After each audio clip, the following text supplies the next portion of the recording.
Kapoy na. Kapoy na ang maguma.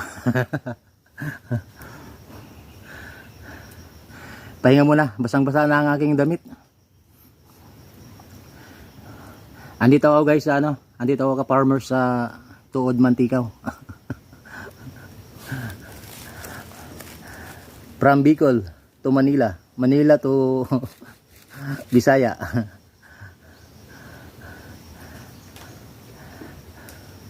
Dito ako guys sa ano, binan ko, tinutulungan ko maglinis ng sagingan. Pahinga muna, maaga pa naman. Basang-basa na ang aking damit oh.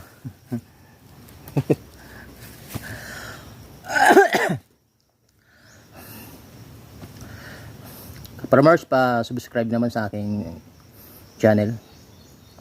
Salamat sa panonood at sa pagtangkilik ng aking mga videos.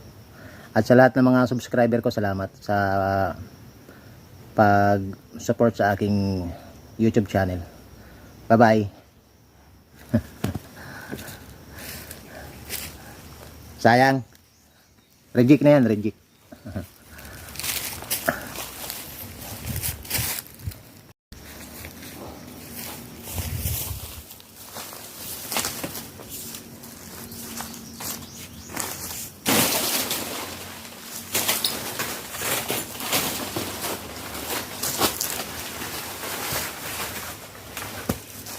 Hello mga ka-farmers, welcome sa aking vlog. Guys, mga ka-farmers, andito tayo ngayon sa sagingan ng aking binan. Siguro ngayon na pang siyam na araw namin ngayon.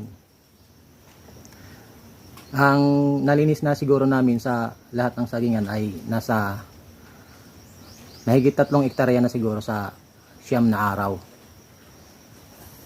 Kahapon, ang mga nilinis namin kahapon dito ay sinunog namin para mawala yung sakit na buntok. Ang sakit na buntok guys sa mga ka-farmers, ganito.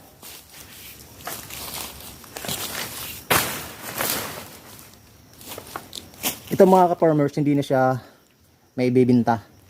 Pwede ito sa pagkain ng baboy o kaya kambing. Kasi may sakit na siya na buntok, matigas na siya.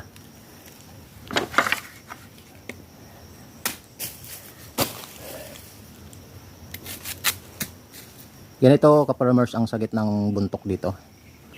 Malala. Kaya maraming sakit ang saging, yung mga bago ka mag-harvest. Ganito na ang saging, kaya sayang. Imbis na pera na, naging bato pa.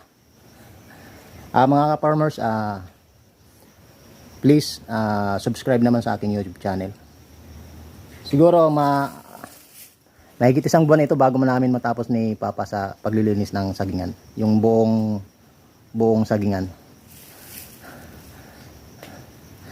Thank you mga ka-farmers sa pag-support sa aking video.